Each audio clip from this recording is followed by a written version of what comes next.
اللهم انفعنا بما تعلمنا وانفع بنا وزدنا علما يا رب العالمين. Nous allons reprendre, Inch'Allah, l'exposé des différentes causes ou raisons, selon Ibn al-Qayyim, rahimahullah, qui doivent nécessairement rendre le serviteur ou la servante d'Allah subhanahu wa ta'ala satisfait de ses décrets, de ses prédestinations.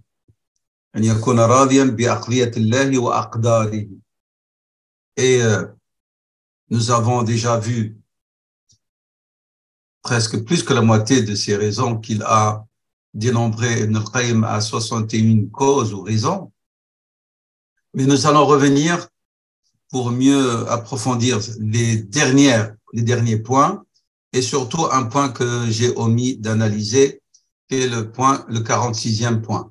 قوله السادس والأربعون, vous avez là, أن النبي صلى الله عليه وسلم كان يندب إلى أعلى المقامات فإن عجز العبد عنه حطه إلى المقام الوسط كما قال صلى الله عليه وسلم اعبد الله كأنك تراه فهذا مقام المراقبة الجامع لمقامات الإسلام والإيمان والإحسان. ثم قال صلى الله عليه وسلم فإن لم تكن تراه فإنه يراك فحطه عند العجز عن المقام الأول إلى المقام الثاني وهو العلم باطلاع الله عليه ورؤيته له ومشاهدته لعبده في الملأ والخلاء. وكذا الحديث الآخر قال صلى الله عليه وسلم فإن استطعت أن تعمل بالرضا مع اليقين فافعل فإن لم تستطع فإن في الصبر على ما تكره خيرا كثيرا. فرفعه إلى أعلى المقامات ثم رده إلى أوسطها إن لم يستطع الأعلى فالأول مقام الإحسان والذي حطه إليه مقام الإيمان وليس دون ذلك إلا مقام الخسران. Donc ça c'est le 46 point.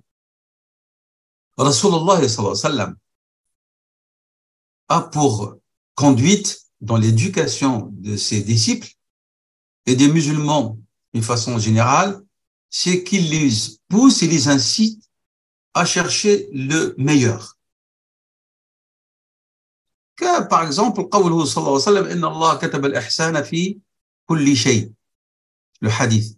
Dieu a prescrit, moi je ne traduis pas l'ihsan par le mot la bonté ici, je traduis l'ihsan ici par le mot excellence.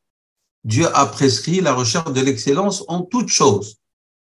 Et il va donner, sallallahu alayhi wa sallam, deux exemples en complète opposition. L'un, lorsqu'il s'agit de bataille, donc contre l'ennemi sur le champ de bataille, et l'autre lorsqu'il s'agit d'abattre un animal licite à la consommation. فقال صلى الله عليه وسلم فإذا قتلتم فأحسنوا القتلة. Lorsque vous tuez sur le champ de bataille votre ennemi, cherchez l'excellence lors de la mise à mort, entre guillemets, c'est-à-dire l'islam ne permet pas que l'on décapite, que l'on agisse mal envers le cadavre de son ennemi. C'est non conforme à l'islam et à ses principes. Et lorsque vous abattez une bête, traitez-la avec excellence. Comment? Il a dit, aiguisez bien votre couteau et donnez-lui un repos rapide. C'est ça l'excellence. Et Dieu, dans le Coran, à maintes reprises, il fait l'éloge des gens qu'il a appelés al-muhsinin. Allah yuhibbu al-muhsinin. En tout. إذا عمل أحدكم عملا, si l'un d'entre vous accomplit une œuvre, Dieu aime qu'il l'a parfait. C'est ça la recherche de l'excellence. C'est-à-dire pas la recherche du minimum. Si vous êtes un étudiant, une étudiante musulmane, Dieu et notre prophète veut que nous soyons parmi les meilleurs, les premiers.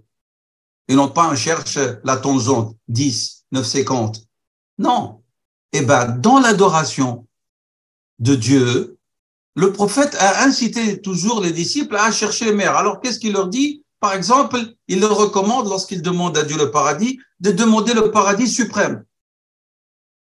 ما تقولش يا ربي دخلني الجنة، يا ربي أسألك الفردوس الأعلى من الجنة. Tu vas dire, oui, mais mes actions ne me permettront pas peut-être d'accéder à ce paradis. Mais de toute façon, qui d'entre nous croit-il accéder au paradis grâce à ses œuvres? Aucun.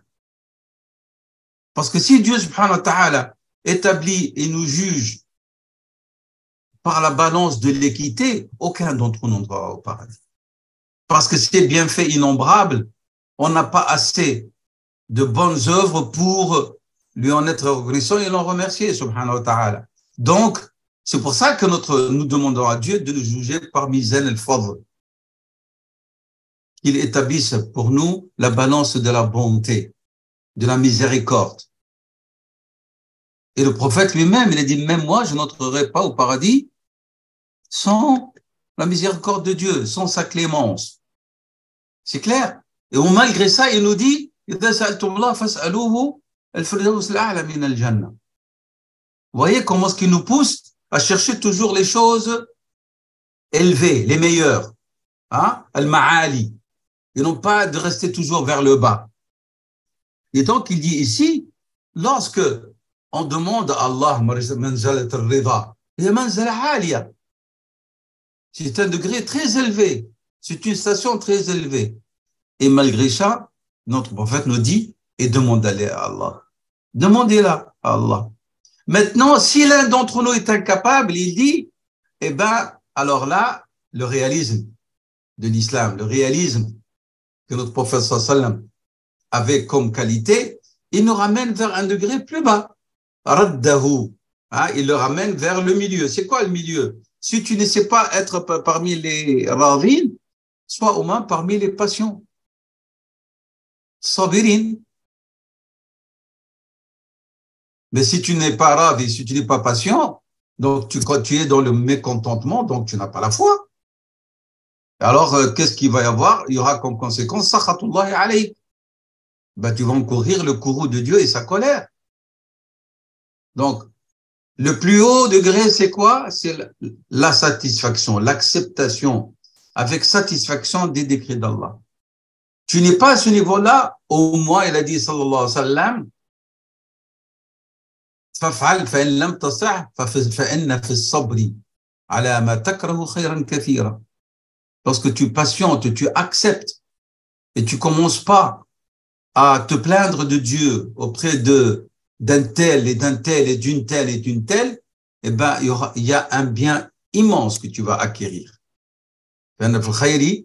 Comme pour l'ihsan. Il a dit, le prophète sallam, il dit, lorsque le compagnon lui a dit,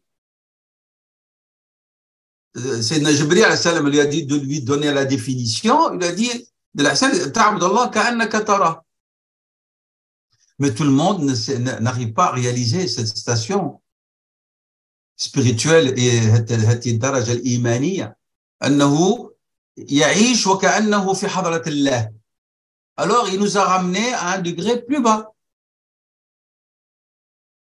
فإنه يراك. Alors lui, il te voit. Et là, personne ne peut nier ça. الله مطلع على كل شيء على أسرارنا. وحتى فإنه يراك. Donc on est en train de se battre contre notre nafs. On sait, on a la certitude que Dieu nous voit et on est en train de tomber et de fléchir dans le péché et l'erreur à longueur de journée. C'est pour ça il dit Ibn al-Qayyim rahimahullah, فالأول مقام الإحسان. Et le deuxième, c'est maqam al-iman. Si même maqam al-iman tu l'as pas, alors il dit après il y a quoi? Il y a que la perdition. Il n'y a pas. Donc, farrida, pourquoi? Qu'est-ce qui nous pousse à être satisfait? C'est parce que c'est un maqam ali. C'est un lieu, c'est un degré très élevé et que notre prophète sallam nous recommandait à chercher à l'acquérir. Et puis il nous a dit, et si vous êtes incapable, au moins œuvrez pour être dans le maqam de quoi? De sabr, de sabr. Comme pour l'islam ou l'ihsan ou l'iman. Cherche à être parmi al-muhsinin. Tu ne sais pas? Alors, il nous a ramené vers un degré, il a dit, au moins, soyez parmi le mu'minin. C'est clair, ce 46e? Inch'Allah, après le repos, nous reprendrons. Et on va avancer un petit peu parce qu'il faut, dans la deuxième heure, on conclut, Inch'Allah, cette manzila. Wa jazakumullahu kulla khayr. Assalamu alaikum wa rahmatullah. Tabballahu salatakum. أعوذ بالله من الشيطان الرجيم بسم الله الرحمن الرحيم وصلى الله وسلم وبارك على سيدنا محمد وعلى آله وأصحابه أجمعين. Après avoir exposé les 61 causes ou raisons qui justifient pour l'adorateur d'être satisfait des décrets d'Allah subhanahu wa ta'ala, de ses prédestinations, Ibn al-Qayyim va revenir à ce qu'il a développé entre la deuxième degré, si je peux dire, de Rida, et le troisième que nous allons voir un peu plus tard. Il a on va dire, avancé un sous-chapitre qu'il a intitulé les conditions dont dépend l'authenticité de la satisfaction exprimée par le cœur du serviteur. Il a appelé ça Shurut Sahhatul Rida. Et donc, dans Shurut Sahhatul Rida, tout en dénombrant les 61 causes, on a déjà vu la première condition.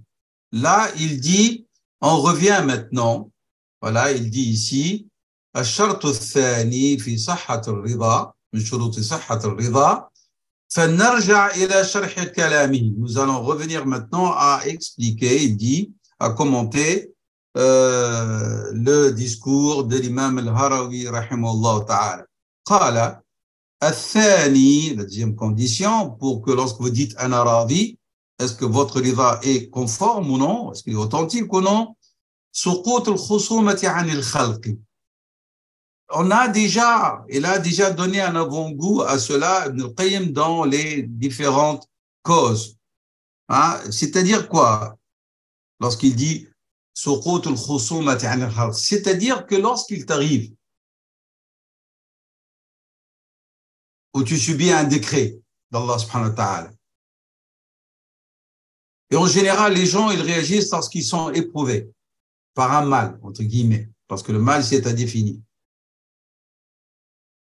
Alors, au lieu de ramener ce qui leur arrive à la prédestination, ils vont chercher rancune aux gens comme si c'est eux qui ont initié ce qadar. Et ça, c'est une erreur. Nous avons dit qu'on ne blâme pas les gens qui sont des asbab, alors que musabbib al-asbab huwa Allah subhanahu wa ta'ala. J'ai pas dit qu'on ne doit pas prendre position. C'est pas ça ce qu'il voulait dire. Mais ils ne sont pas à l'origine, parce que s'il y a quelque chose qui arrive, il va nous l'expliquer, Ibn al-Qayyim, c'est qu'il y a une cause qu'Allah a voulu. Parce qu'Allah subhanahu wa ta'ala, déjà, lui, comme Seigneur, il n'a pas besoin de motiver, de justifier ses actions.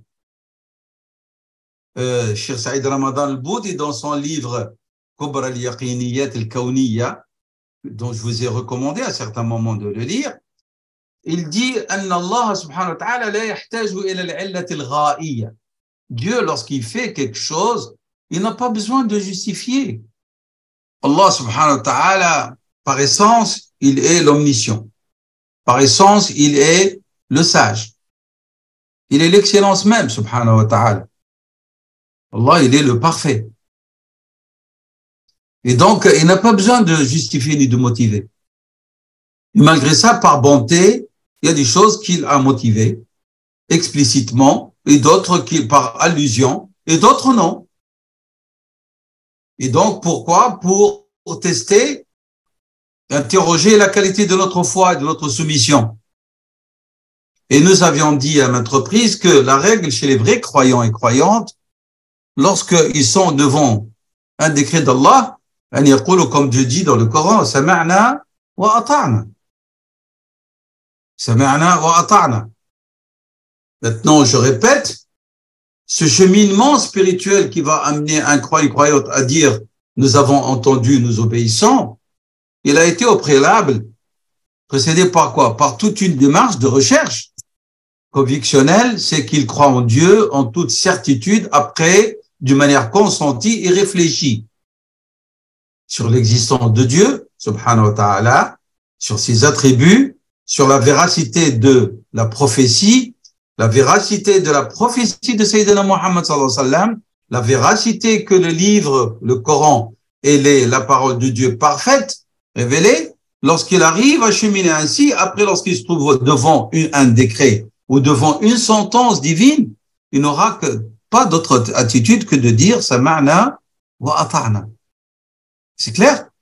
Même ceux qui sont musulmans par éducation parentale, l'islam leur demande de retravailler leur foi et qu'elle soit consolidée pour qu'elle tienne face devant les doutes, les situations d'ambiguïté et devant les épreuves de la vie qui risquent de mettre en cause sa certitude. Donc, notre certitude, on doit la construire. Et lorsqu'on a obtenu tout cela, on va encore renforcer cette certitude par quoi? Par l'adoration, par la qualité du cheminement spirituel, composé de zikr, de méditation, de repentir incessant, de inaba et de ce que nous sommes en train de voir maintenant. C'est clair? Donc, il y a tout un travail à faire. C'est pas un qult la ilaha illallah rasulullah et c'est fini et je stagne. Tu stagnes, mais tes instincts, ils travaillent. Tes désirs, ils travaillent. Tes ennemis à l'intérieur de toi travaillent. Et tes ennemis de l'extérieur travaillent, et shaitan. Et ses auxiliaires. Parmi les humains et les djinns. Donc, tu n'es pas isolé, tu n'es pas à l'abri. Donc, il y a tout un travail de protection, de renforcement. C'est pour ça que la définition de la foi chez nous, les sunnites, l'iman yazdadu wa yanqus. Il augmente et il diminue. Et donc, il faut armer votre foi, il faut alimenter votre foi. Qala sallallahu alayhi wa sallam, la foi, elle vieillit comme vieillit le vêtement. Et donc, jaddidu imanakum, renouvelez votre foi. Et il nous a donné beaucoup d'éléments qui permettent de renouveler cette foi et de la renforcer. C'est clair? Parmi les moyens, la rencontre des frères et des sœurs de qualité dans la foi, dont les discussions sera foncièrement le renforcement de la foi. C'est clair ça? Donc, il dit, rahimahullah ta'ala, الشرط الثاني سقوط الخصومة عن الخلق. C'est-à-dire que celui qui est satisfait des décrets d'Allah et de ses prédestinations, il ne peut prétendre à cette station que si il va pas considérer la création est à l'origine de ce qui lui arrive. Mais il ramène tout à qui? À celui qui détient al-qada ou al-qadar. Parce qu'il dit ici, il y a un problème. Le problème, premier problème, c'est quoi? C'est que lorsque tu discutes le qada ou al-qadar, tu es en train de te mettre dans une situation d'opposition avec ar-rida. Et nous avions vu ça. Deuxièmement, lorsque tu n'acceptes pas et tu vas discuter jusqu'à même blâmer les hommes, la création, eh ben, c'est que tu mets en cause même ta compréhension de tawhid. Je suis en train d'abréger, de résumer.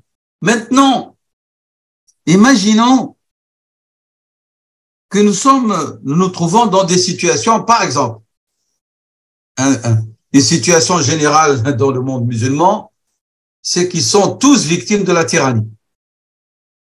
Tous, sans exception. Ben, cette tyrannie, quelqu'un va dire d'une manière très simple, mais c'est qada ou qadar. Comme on dit lors de la colonisation, de l'envahissement des pays musulmans, certains drawish, ils ont dit maktoub, qada Allah. Pourquoi est-ce qu'on va s'opposer à la colonisation? Maktoub. Oui, mais ici, il nous dit attention, il y a des choses qui sont des sanctions. qui sont su par Allah, fil azal, et ils arrivent comme des sanctions. Pourquoi? Lorsque on va à l'encontre du sens de la loi de Dieu, de ce que Dieu veut de nous, de ce que nous faisons et qui va à l'encontre de la mission de l'Khilafa que Dieu nous a accordé et donné et dont il nous a chargé. À ce moment-là, qu'est-ce qui se passe? Alors, Dieu dit, أَوَلَمَّا أَصَابَتْكُمْ مُصِيبَةٌ قَدْ أَصَبْتُمْ مِثْلَيْهَا قُلْتُمْ أَنَّا هَذَا. Lorsque vous êtes éprouvé par une musiba et vous allez en recevoir encore une qui ressemble, vous dites d'où ça vient? La réponse, elle vient là, de la part de Dieu. قُلْ هُوَ مِنْ عِنْدِي أَنفُسِكُمْ. Ah, si vous voulez chercher la cause, ah ben sachez-le que c'est vous qui êtes à l'origine de ce qui vous arrive.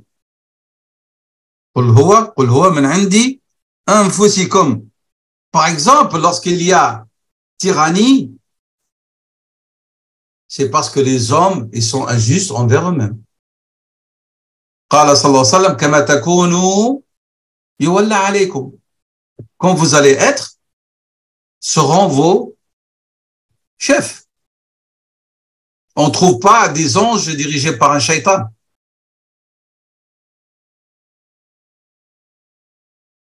S'il y a des anges, il faut qu'il y ait un ange d'entre eux. Mais si vous voyez un shaitan diriger un groupe, c'est que ce sont des shayatins. C'est clair? Donc, قُلْ هُوَ مِنْ عِنْدِي أَنفُسِكُمْ فَتَسَلُّطُ الظَّالِمِ عَلَى النَّاسِ سَبَبُهُ ظُلْمُهُمْ لِأَنفُسِهِمْ. هُمْ ظَالِمِي أَنفُسِهِمْ. Donc, celui qui est dans un état de rida, لا يخاصم الناس من أجل الدنيا. Mais mukhasamatuhum, elle est permise quand? Lorsqu'il s'agit des droits de Dieu et de la vérité. Là, il faut le mukhasama. Mais pour des choses de subsistance de la vie d'ici-bas banale, on ne reste pas à chercher. Et c'était l'attitude de Rasulullah sallallahu alayhi wa sallam. Rasulullah sallallahu kana la yaghdabu li nafsihi. Jamais le professeur sallallahu alayhi wa sallam se mettait en colère lorsqu'il s'agissait de quelque chose qui le touchait lui. Mais lorsqu'il s'agissait de quelque chose qui touchait Dieu et sa religion, alors là, il se mettait en état de colère. Et c'est ce que nous devons avoir comme attitude lorsqu'on manque de respect vis-à-vis de la loi de Dieu. La troisième condition pour une foi, pour un rida authentique, il dit Ibn al-Qayyim, al-khalasu min al-mas'alati lil-khalqi wal-ilhahi. Ah oui, nous avions dit tout à l'heure que lorsque Dieu vous accorde de manzilat al-rida, vous allez plus dépendre des hommes. Parce que vous dites, tout ce qui me vient, bien ou mal, min indillah. Et donc, un tel, il n'est rien. Donc, je m'adresse à celui qui a entre ses mains les clés des cieux et de la terre. Celui qui décide de tout. Innama amruhu idha arada shay'an an yaqula lahu kun fayakun. Je m'adresse à lui, subhanahu wa ta'ala. Et donc, lorsque tu te vas te focaliser en t'adressant à Dieu, tu te libères de l'emprise des hommes. Tu te libères d'aller frapper à leur porte et demander avec humilité et même humiliation qu'ils t'aident. Tu te libères de l'maskana, de cet état de vraiment de mesquinerie et de demande incessante pour qu'ils viennent à ton secours. Tu te libères. Donc, c'est-à-dire, lorsque tu vas demander aux gens, il dit Ibn al-Qayyim, hunaka munaza'a wa muharaba. Ma ma'na al-munaza'a? C'est comme si tu les dresses comme des divinités qui viennent concurrencer Dieu. Ils sont capables de lever le mal que j'ai. Alors que celui qui lève le mal, c'est qui? Man alladhi yanfa'u ad-dhurr? Huwa Allah, subhanahu wa ta'ala. Man al-mu'ti? Huwa Allah. من المانع هو الله من الرزاق هو الله من المحيي هو الله من المميت هو الله. Je suis malade, je vais voir le médecin, mais j'insiste pas parce que je sais que celui qui va me guérir ou mourir ou me donner vie, c'est Allah. Fatabib est un moyen, mais c'est pas lui que je vais supplier, presque je vais le mettre à quatre pattes et embrassant les pieds pour qu'il me sauve. Vous comprenez? C'est-à-dire, les humains, ils vont être tenus dans le statut qui leur convient d'être humain. والسؤال هو لله الحق. إذن, on va éviter qu'il y a cette munaza'a. Hein, il va, comme si là, sont en train de vouloir prendre une part de l'autorité de Dieu. C'est nous qui leur accordons, malheureusement, en élevant les hommes à des statuts qu'ils ne méritent pas. Il dit ici, reviens. Mais nous, qu'est-ce qu'on fait? On laisse Malik al-Dhurr et on va s'adresser aux hommes. Aux hommes qui ont cette qualité-là. Regardez leur qualité. Man la yamliku li nafsihi dharran wa la naf'an illa bi rabbih. Ils ne peuvent rien, ni être utiles, ni nuire que par Dieu, subhanahu wa ta'ala, s'il le veut. C'est clair? Donc, on va mettre, si je peux dire, en veilleuse les humains et leur accorder la petitesse de leur qualité qui leur revient de droit. Et accorder toute la grandeur à Allah subhanahu wa ta'ala. C'est ça ce qu'il a appelé al-khalasu min al-mas'alati lil-khalqi wal-ilhah. Deuxième condition, c'est la troisième condition pour un rida authentique. C'est clair? Et il réfère ici à des versets du Coran.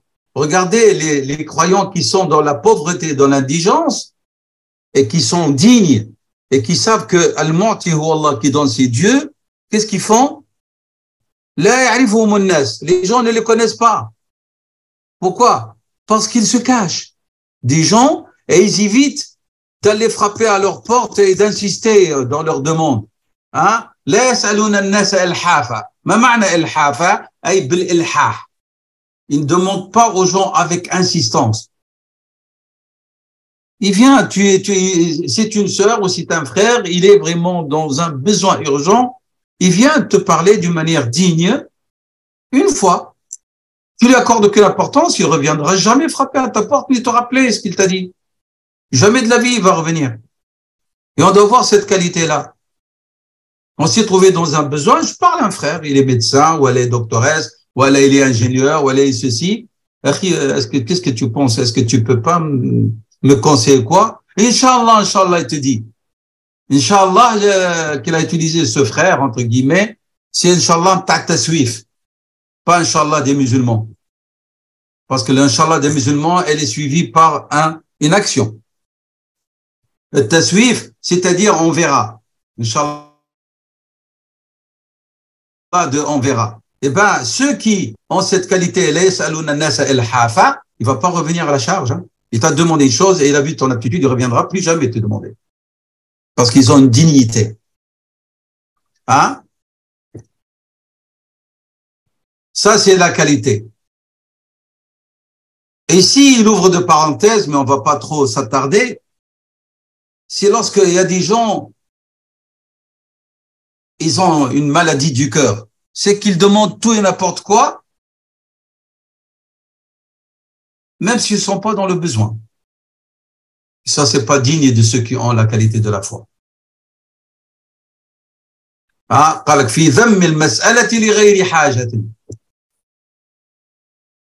c'est vraiment blâmable comme attitude.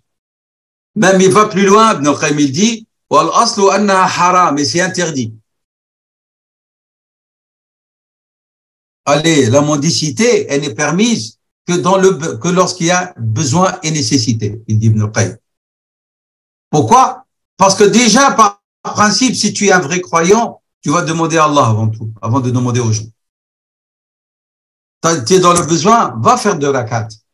Et dans ta prière, supplie Allah. Il dit, Ya Rabbi, massani dhur. Ya Rabbi, ana bihaja. Dieu va t'ouvrir une porte, tu es chez toi, quelqu'un va frapper à ta porte. Si tu demandes avec sincérité et avec conviction et certitude que Dieu va exaucer. Il dit alors, c'est une injustice Envers qui? Envers Dieu, le Seigneur. Parce qu'il est le seul digne d'être demandé. C'est une injustice lorsque tu vas demander à quelqu'un de t'aider alors que tu n'as pas dans le besoin. Et c'est une injustice envers toi-même parce que tu t'humilies. Et le croyant n'accepte pas d'être humilié. C'est clair? Donc, le principe, إذا سألت قال صلى الله عليه وسلم الدعاء النصيحة فاسأل الله وإذا استعنت فاستعن بالله. Alors, qu'est-ce que tu veux? Pourquoi tu vas demander directement courir, demander aux gens? Va avant tout demander à Allah. وسيفتح الله لك الأبواب. Ça va? Après, vous avez ici beaucoup de hadiths qui dénigrent et blâment les gens qui viennent demander, qui viennent mendier sans qu'ils soient dans le besoin. Et même lorsque tu es dans le besoin, demande avant tout à Dieu subhanahu wa ta'ala.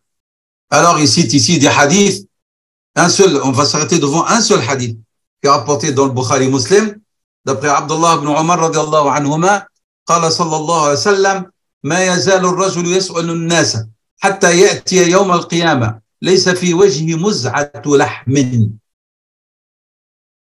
Il dit, il y a un individu, il y a des individus, ils ne cessent de demander, de mendier, jusqu'à ce qu'ils, lorsqu'ils viendront au jugement dernier, ils n'auront pas sur le visage, même pas trace de morceaux de chair. C'est pour dire, Dieu va enlever de leur visage toute luminosité, toute dignité. C'est un sens figuré, pour dire qu'ils perdront tout éclat, tellement ils se sont mis dans un état de bassesse et d'humiliation qu'ils ne viendront au jugement dernier avec aucune forme de dignité qu'ils méritent. Et on connaît des gens qui sont pas dans le besoin et toute la journée, atini. Et surtout s'ils trouvent quelqu'un de généreux, mesquin. Ils ne cesseront jamais de lui dire, het. Hein? Le hadith, il fait peur. ما يزال الرجل يسأل الناس حتى يأتي يوم القيامة ليس في وجهه مزعة لحم. Le hadith, il est sahih dans le Bukhari et Muslim. Donc, le mu'min al-haqiqi, il n'a pas cette attitude-là. Hein? Le seul endroit où il faut faire être insistant, c'est lorsque vous demandez à Dieu. Le prophète a dit, sallallahu alayhi wa sallam, Inna Allah yuhibbu al-abd al-milhah. Dieu aime le serviteur ou la servante qui insiste dans ses invocations. Là, vous insistez. ولكن لا تسألون الناس إلحافا.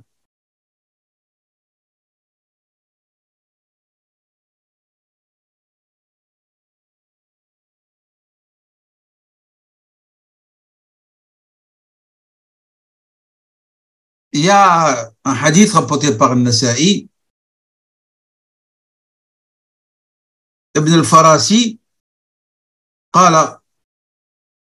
c'est un compagnon, il a demandé au prophète sallallahu alayhi wa sallam, Ya Rasulallah, as'alu nas, si je suis dans le besoin, Ya Rasulallah, je demande de l'aide. Il a dit non, demande aux vertus d'entre eux. Nas, dans l'absolu, non. Parce qu'ils peuvent t'humilier si tu es quelqu'un de bien. Alors, si vraiment tu te trouves dans une situation de gêne, de nécessité à demander de l'aide, eh ben, choisis parmi les gens à qui tu demandes de l'aide. Ne demande pas à n'importe qui. فقال صلى الله عليه وسلم وإن كنت سائلا ولا بد. Si tu vas demander et parce que tu n'as pas d'autre choix, d'autre possibilité, فاسأل الصالحين. À ce moment-là, va chercher parmi les gens qui peuvent t'aider les vertueux d'entre eux. Le hadith rapporté par Nasa'i. Voilà. Troisième degré de Rida. Bien sûr, les passages que je ne m'arrête pas dans leur analyse, je vous ai envoyé la copie électronique. Et si vous n'avez pas rappelé à Hajj de vous l'envoyer, je passe beaucoup de choses qui se répètent pour avancer un petit peu. Donc, troisième degré de rida, avec lequel nous allons conclure, Inch'Allah, cette manzila qui nous a tenu longtemps.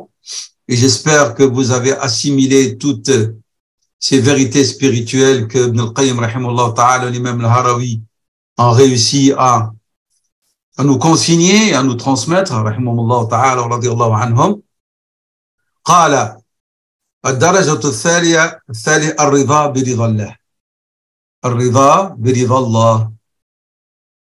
الرضا برضا الله فلا يرى العبد نفسه سخطا ولا راضيا فيبعثه على ترك التحكم وحسم الاختيار وإسقاط التمييز ولو أدخل النار.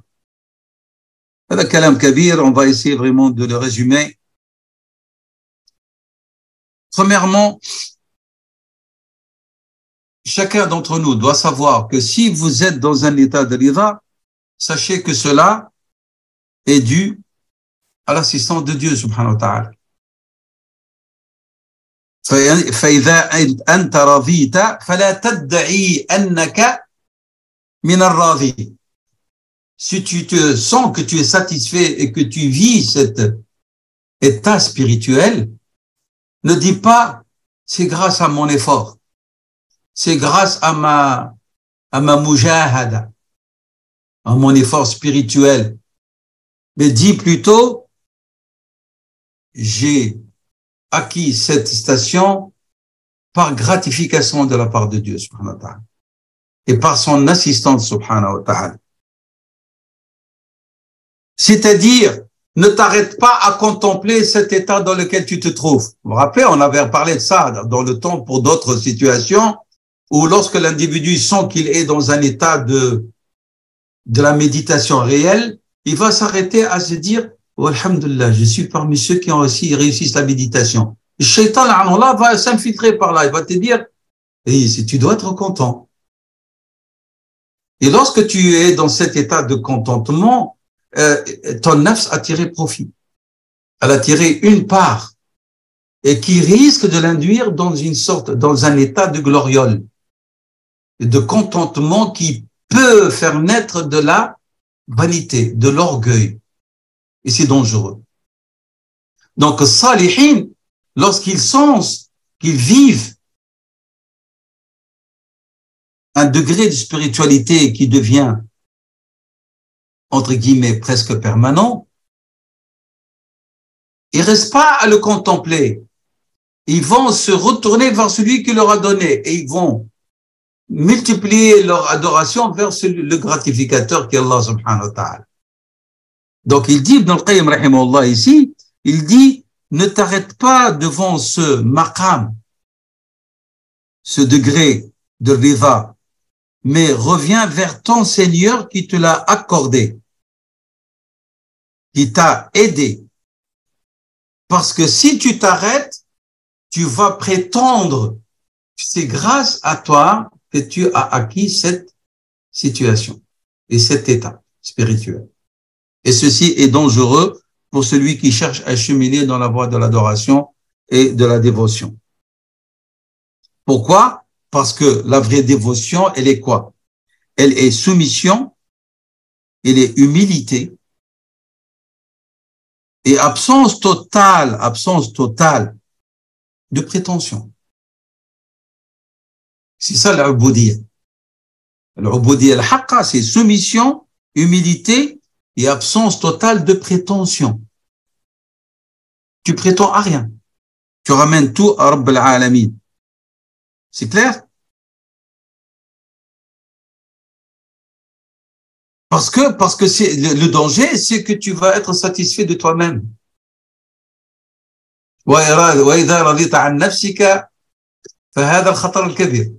Parce que ton nafs, c'est ça ce qu'elle veut. Elle veut que tu lui dises, je suis satisfait de toi. Non. Toujours, tu dois l'accuser d'être encore loin, d'avoir rendu à Dieu ce qui lui revient de droit, subhanahu wa ta'ala. C'est très important. Et le deuxième danger, c'est que tu risques de t'arrêter là et tu n'avanceras pas. Parce que le chemin, il est encore long. Et ça dure toute une vie. C'est clair? Donc, يقول ابن القيم هذه الدرجة cette درجة de الرضا, ce degré de rida et cette station, درجة صاحب الجمع. L'opposé de jama, c'est التفرقة. Toi, le jama, c'est que tu vas regrouper ton cœur et ton nafs en entier sur Dieu. التفرقة, c'est le dispersement. C'est lorsque ton cœur, il est dispersé. Pour ne pas te disperser, et tu ne laisses pas à ton nafs d'introduire ses désirs qui risquent de disperser ton cœur, reste toujours focalisé, groupé. Qui doit rester? Ton cœur. Et ton cœur, tu dois le ramener à l'al-jam'iyya. Doit être toujours concentré et regroupé sur une seule chose. Allah. C'est clair? فيقول ابن القيم هذه الدرجة درجة صاحب الجمع, celui qui ne pense qu'à son Seigneur et qui ne se tourne jamais vers son nafs et ne cherche pas à lui plaire de quelle que soit la manière.